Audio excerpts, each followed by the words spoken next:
yan, yung tinitikita na Hyundai Tucson, kaya yan ng, ng lifter lang. So, good morning. So, nandito po tayo sa Senator Miriam Defensor, Santiago Avenue, which is part of the alternate route and Mabuhay Lane. Morning, Vic. Tinanghali. Okay lang. Holiday naman. Kilala ka dito pero nakaparada ka sa kalsada na dapat alam nyo namang hindi pwede. Boss, kahit alam mo naintindihan ko nakatulog ka. Pero ang problema natin, sana bago ka nakatulog, bago pumasok sa bahay, pinarada mo ng maayos. Alam nyo namang bawal pumarada dito talaga kahit kailan. Paulit-ulit na yung operation dito, hindi naman unang beses. Boss, maintindihan kita kung first time hindi to Mabuhay Lane, hindi to alternate route. Alam nyo yan na bawal pumarada dito. Hindi naman po kami nagkulang ng paalala. Hindi po kami nagkulang ng paalala dito. Pasensya ka na, ang konsiderasyon na pwede ko ibigay na lang sa'yo is sumama ka sa tow truck para hindi ka na gumastos ng papunta. Dalhin nyo na. May mahalagang gamit ba dito? Sir? May gamit na kailangan? Wala naman. Ay, tingnan mo na sir. Tignan ko muna yung susi na anak ko, sir. Sige, i-ano nyo na lang. Isunod nyo na lang. Susi na lang, doktor. Ito, pinapatupad ng tama yung batas. Ang problema sa inyo, alam nyo yung bawal, pinipilit nyo pa rin iparada yung motor kahit alam nyo ng bawal. Kung alam nyo yung bawal... Na po, sir. Alam natin bawal. Sir, may umangkin na nga po nga sa kamag-anak. Ang tanong, may lisensya bang pinresenta? Yun wala. Ba yung batas ngayon natin, yes. Sir, na sir? Makinig ka, boss, para hindi tayo magka-problema sa susunod. Pag ikaw naka-illegal parking at meron lumabas na tao, natin, pag illegal parking, pag lumabas yung tao, kung sino man yan, pinsan man, kapatid, ibibigay ang lisensya, titikitan natin attended. Babalik yung lisensya, alisin niya yung motor. Ang problema, wala siyang lisensya. Yun ang batas at yun ang patakaran natin. Para sa susunod, hindi rin kayo magkamali.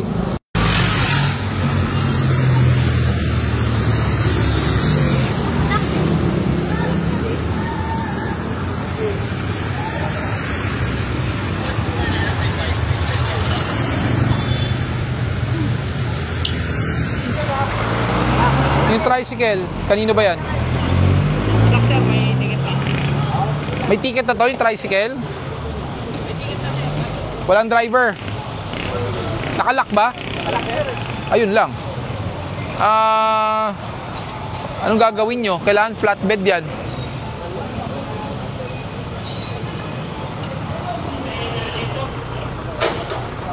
Bigyan nyo ng Enerbon.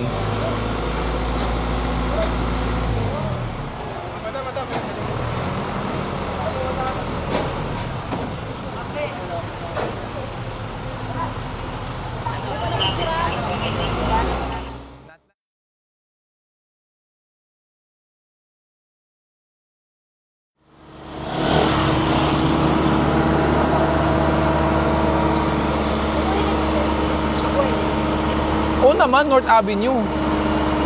So, ngayon naman, nandito tayo sa CP Garcia, which is a Mabuhay Lane alternate route. So, makikita naman natin na very minimal lang yung mga illegal parking, siguro dahil medyo natututo na rin yung mga pumaparada dito. Okay, so nandito naman tayo sa Katipunan Avenue, which is a major thoroughfare. So, nadatnan natin itong sasakyan na to na nakaparada in front of the fire hydrant, which is dapat bawal po yan.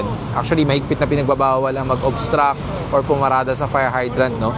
So, we've seen several instances na maraming mga fire rescue na hindi nakakuha ng tubig all at once. It's because may mga obstruction sa fire hydrants.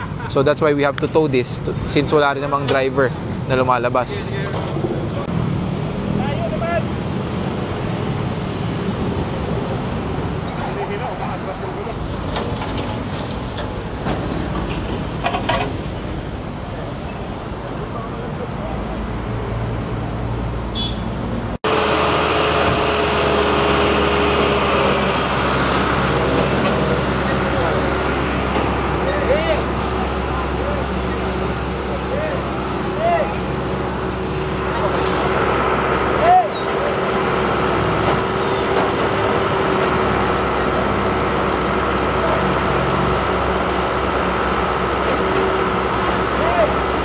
Continue pa rin towards Old Balara,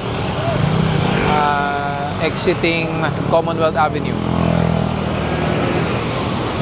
So supposedly bawal pumarada dyan talaga kasi emergency lay-by area yan eh.